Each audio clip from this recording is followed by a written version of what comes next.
Y le voy a pedir a mi hermano Agustín, ya que él lo veo allí con su Biblia, que venga y comparta con nosotros este pasaje, por favor. Agustín, ¿te molesto?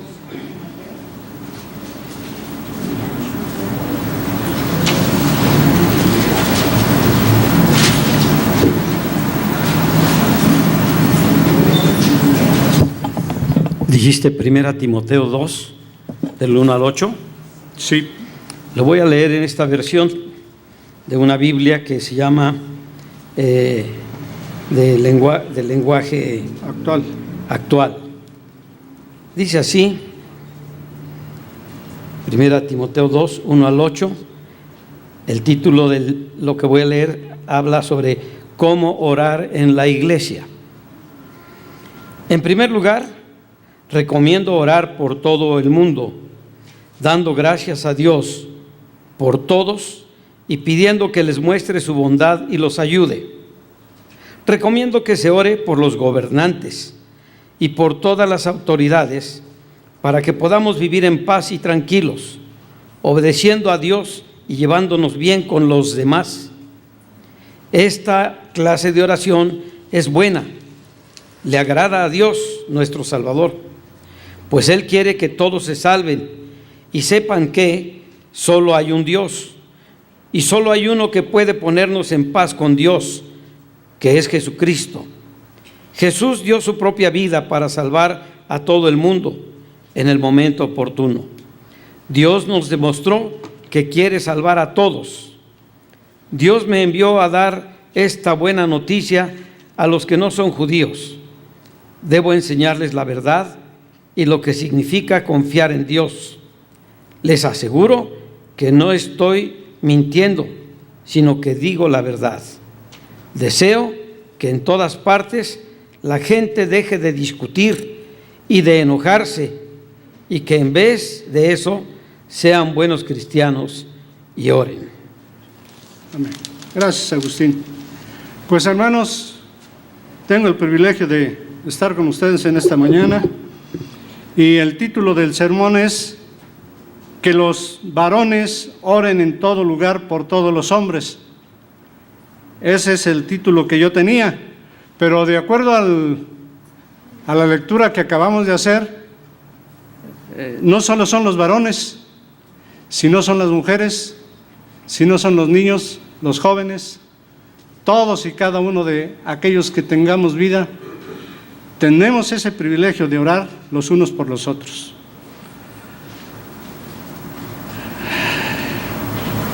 Qué hermoso es compartir la palabra de Dios. Y como les hemos dicho, el tema de este sermón se encuentra en la primera carta que el apóstol Pablo dirigió a Timoteo. Y hemos leído los versículos del 1 al 8 del capítulo 2. Y como trasfondo tenemos que Pablo, en el capítulo 1, en el versículo 3, le dice a Timoteo: como te rogué que te quedases en Éfeso cuando fui a Macedonia, para que mandases a alguno que no enseñen diferente doctrina, ni presten atención a fábulas y genealogías interminables, que acarrean disputas más bien que edificación de Dios, que es por fe, así te encargo ahora. Pablo ha comenzado la epístola con una advertencia para Timoteo, una advertencia sobre los falsos maestros. Y ahora aquí en estos versículos del 1 al 8 nos hace un llamado a la oración por todos los habitantes de este mundo. Y yo creo que si hay algo que es vital y que está impactando de una manera sustancial a nuestro mundo, a nuestros jóvenes, a nuestros niños, es la necesidad de oración. La necesidad de oración de los unos por los otros. Es importante notar que en las cartas que escribe Pablo encontramos que todas ellas la mención de la oración como un componente importante de la misma. Al escribir a los tesalonicenses, Pablo les dice que oren sin cesar. Y Pablo nos hace ver cuán importante es la oración, ya que la misma forma parte integral de la vida cotidiana del cristiano que quiere vivir una vida piadosa y santa. Desafortunadamente los tiempos modernos nos traen carrereados y a veces lo que menos hacemos es orar. Pero Pablo nos está haciendo un llamado a que esta parte elemental de la vida cristiana sea algo cotidiano, algo constante y algo que nos va a permitir impactar no solo a nuestra familia, sino también en toda nuestra sociedad. Además de la oración por los demás, muestra el amor de Dios en el cristiano, ya que a través de ella, de la oración, perdonamos a nuestros deudores, pidiéndole a Dios que también Él perdone nuestros pecados. El Padre nuestro, ¿verdad? Y perdona, así como nosotros perdonamos a nuestros deudores, que tú también nos perdones. Y mis hermanos, en este pasaje, Pablo menciona diversas clases de oración. ¿Cuáles son esas clases de oración? Vamos a recordar algunas, a lo mejor usted tiene por ahí algunas otras. La primera es la rogativa. ¿Qué es la oración rogativa? Son peticiones, ruegos, súplicas en términos generales. Es una petición que hacemos a un superior. Los que hacen rogativas tienen ese sentimiento de necesidad, pues reconocen su propia insuficiencia y su debilidad humana. ¿Por qué rogamos? Porque reconocemos que no tenemos la capacidad a veces de perdonar. Que a veces lo más difícil para cada uno de nosotros es perdonar. Y perdonar cuando hemos sido agraviados, cuando hemos sido ofendidos, cuando hemos sido vituperados. Es difícil, pero Pablo nos llama, nos amonesta a hacer este tipo de oraciones, oraciones rogativas. Tenemos algo también como una oración. ¿Qué es una oración? En términos generales podemos decir que las oraciones incluyen a Dios, pidiéndole a Él por el perdón, por las necesidades de la vida, por su protección y por la seguridad que Él nos da.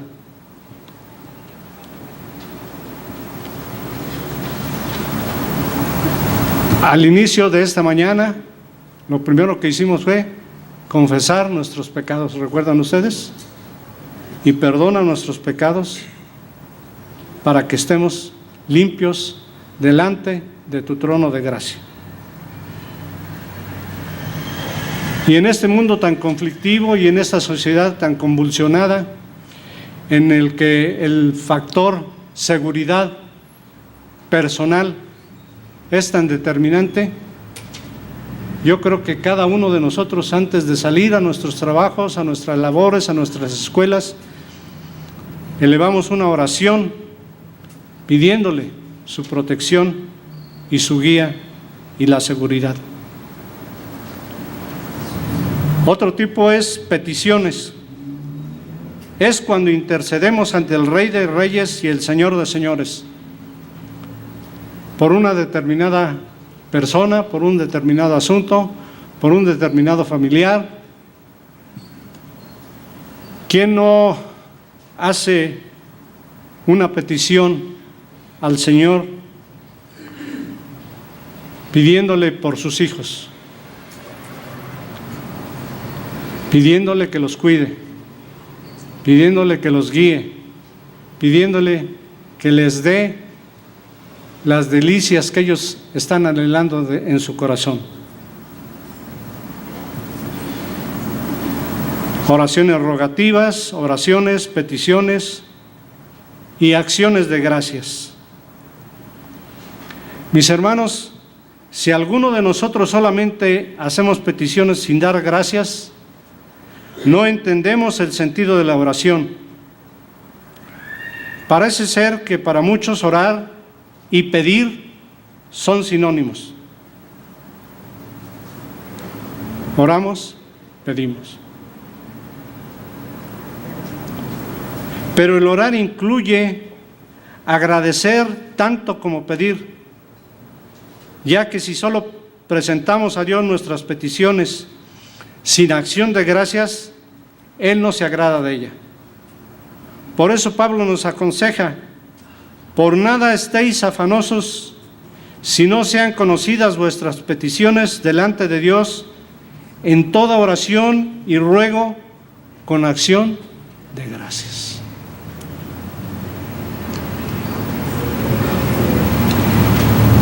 La lectura que acabamos de hacer nos dice que debemos orar especialmente por los gobernantes. Me gusta la versión internacional que dice especialmente por los gobernantes. Y yo creo que debe de haber en nosotros un deseo ferviente de orar por ellos, pues están en autoridad sobre nosotros. Y hay varias razones para orar por ellos: para que tengan paz y tranquilidad, y esa paz y tranquilidad se vea reflejada en los pueblos que ellos gobiernan, para que puedan vivir una vida piadosa y digna,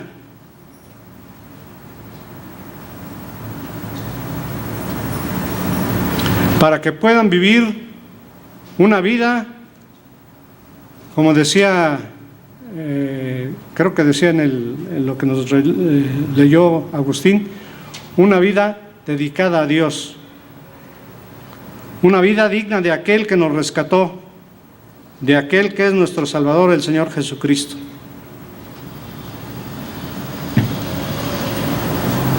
Dicen que los pueblos tienen los gobernantes que se merecen,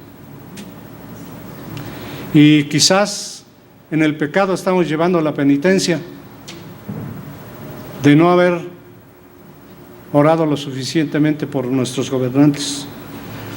Pero aún es tiempo.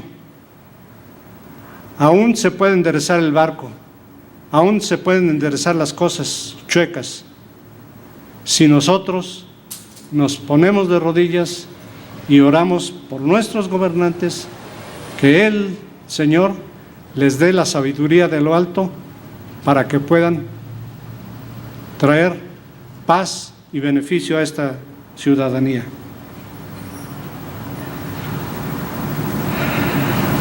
Paz, tranquilidad y sosiego, lo opuesto a la turbación. Podemos ver que la falta de paz se deriva de nuestra desobediencia al Señor. El hombre no puede estar en conflicto con Dios y en paz con sus semejantes, pues solo por medio de Jesucristo, quien es Dios, los hombres podemos tener paz. Al inicio, nuestro hermano David tocó: mi paz te doy a ti, esa paz que el mundo no da, esa paz que el mundo no entiende, para ti recíbela. Mi paz te doy a ti. Mis hermanos, es importante notar que el apóstol Pablo quería que los cristianos viviéramos una vida de paz, una vida de paz, una vida sin discordia entre nosotros mismos, y que por medio de este ejemplo pudiéramos ganar a los no creyentes para Jesucristo. ¿Recuerdan ustedes a la iglesia primitiva? Dice que tenían todas las cosas en común, que estaban unánimes juntos, que oraban, partían el pan y tenían convivencia. Y que impactaron de tal manera a la gente que vivía alrededor, que en el primer sermón de Pedro, 3,000 de esas personas se compungieron y pidieron perdón a Dios. Orar por nuestros gobernantes es la acción que Dios desea que hagamos para que Él pueda mostrar el poder del Evangelio. Ese Evangelio que es capaz de transformar al más renuente de los incrédulos en un servidor fiel. Y como ejemplo tenemos a Pablo. Y no solo a Pablo, sino a un servidor también.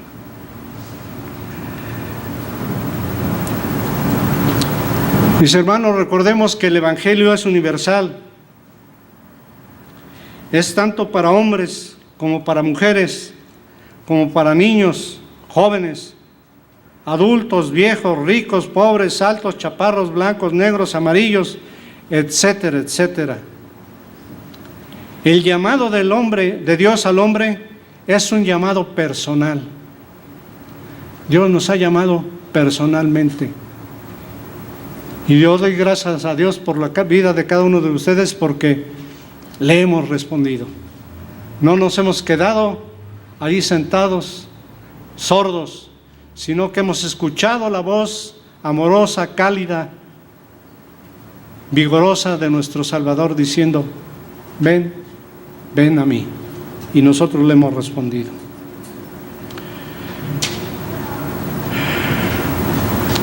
Mis hermanos, hay tanta necesidad en este mundo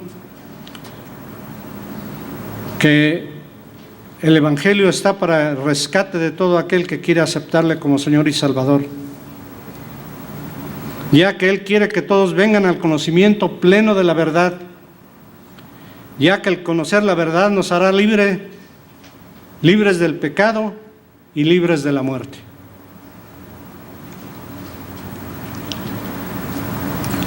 Mis hermanos, cada uno de nosotros hemos sido constituidos predicadores y heraldos de Jesús. El viernes tuvimos un estudio con mis hermanos del grupo de matrimonios de Valle Dorado y yo les preguntaba: ¿es lícito llamar al evangelista Lucas apóstol? Y mi hermano Isaías me contestó: sí, sí es lícito, porque apóstol es aquel que ha sido llamado a predicar el Evangelio. Y vemos que Lucas fue llamado a predicar el Evangelio, y no solo a predicarlo, sino a escribirlo. Pablo nos dice que él fue constituido predicador y apóstol, enviado, con el fin de dar a conocer al pueblo judío la verdad acerca de Jesucristo, dar a conocer la verdad sobre las fábulas y las genealogías, mandando a algunos que no enseñaran falsas doctrinas como Himeneo y Fileto, sino que predicasen a Cristo y a Cristo resucitado, que hablase, que exhortase, que reprendiese de ser necesario a aquellos que propalaban las falsas doctrinas. Y esto mismo, hermanos, esto mismo que el Señor le dice a Pablo, nos lo dice a cada uno de nosotros también. Así como a Pablo Dios, ahora en estos tiempos, Él nos ha constituido y a ti y a mí como predicadores, como heraldos del Evangelio de Jesucristo, para comunicar a toda la raza humana que Él y solo Él es el Mesías, que Él es el Hijo de Dios, Dios verdadero. Nos ha llamado a ti y a mí y a todos nosotros para llevar este mensaje de salvación, que como hemos comprobado en nosotros mismos, es un mensaje que ha transformado nuestras vidas, pues nos ha hecho herederos de su reino.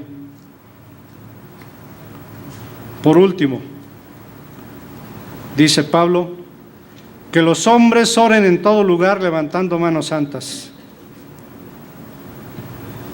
Mis amados, vemos pues que los creyentes debemos orar, no solo en los cultos regulares de la iglesia, sino en todo lugar, como creyentes a diario en grupos pequeños o grandes. Yo recuerdo alguna vez que tuvimos la dicha de tener unas vacaciones, Gloria y yo. Estamos en un restaurante desayunando y nos inclinamos para dar gracias a Dios. Y dimos gracias a Dios y empezamos a desayunar y terminamos de desayunar y de repente de una de las mesas se acerca un señor y nos dice: oiga, ¿qué hicieron ustedes? ¿Por qué? Pues es que los vi que se inclinaron. Pues sí, mire, nosotros dimos gracias a Dios por los alimentos. Nosotros somos cristianos, creemos en Jesucristo como nuestro Rey y como nuestro Señor, y lo que hicimos fue darle gracias a Él y pedirle que el alimento cayera bien a nuestro estómago y que nos reconstituyera y era nuestro cuerpo. Y me dice: oiga, a ver, ¿puedo sentarme con ustedes? Sí, a ver, platíqueme de este Dios. Y entonces, pues, lógicamente le dimos el mensaje de salvación, le platicamos de cómo el Señor había transformado nuestras vidas, cómo el Señor nos había dado la oportunidad de tener una relación personal con Él. Y le dijimos: si lo mismo que nosotros tenemos, tú lo puedes tener. ¿De veras? Sí, ¿cuándo? Ahorita mismo. ¿Quieres abrirle tu corazón a Jesús? ¿Quieres recibirle como Señor y Salvador? Y el individuo allí nos dijo: sí. Pero no solo eso, sino que después me dijo: oiga, voy a abusar un poco de ustedes, pero tengo a mi mamá enferma en el hospital y quisiera que me acompañaran. Quisiera que ustedes también le llevaran el mensaje a ella. Y hermanos, gracias a Dios, la mamá también aceptó la palabra. Nosotros salimos muy contentos. Y así es que tenemos que orar en todo lugar, como creyentes a diario, en grupos pequeños o grandes. El cristiano ora a su Señor en diversos sitios donde se desarrolla su vida cotidiana. Y Pablo nos hace ver el énfasis de literalmente alzar las manos en oración. ¿Qué significa alzar las manos? Es simplemente rendirnos a Él, reconocer que no somos nada, reconocer que sin Él la vida no vale nada, como decía nuestro querido autor. Pero levantar las manos con una fe no fingida, con una buena conciencia, pues esto es lo que Dios desea. Como conclusión de todo esto, mis hermanos, Pablo nos recuerda que la oración tiene poder de transformar al hombre pecador en un hombre regenerado, limpio de pecado, listo para servir a su Creador y Señor, y que como creyentes en Jesucristo tenemos un trabajo y una labor, una faena, como dicen los españoles, que hacer. Id y predicad a toda criatura las nuevas de salvación del Evangelio de Cristo Jesús, no arrepintiéndonos de creer en Él, pues el Evangelio es poder de Dios para salvación de todo aquel que en Él cree. ¿Tú lo crees?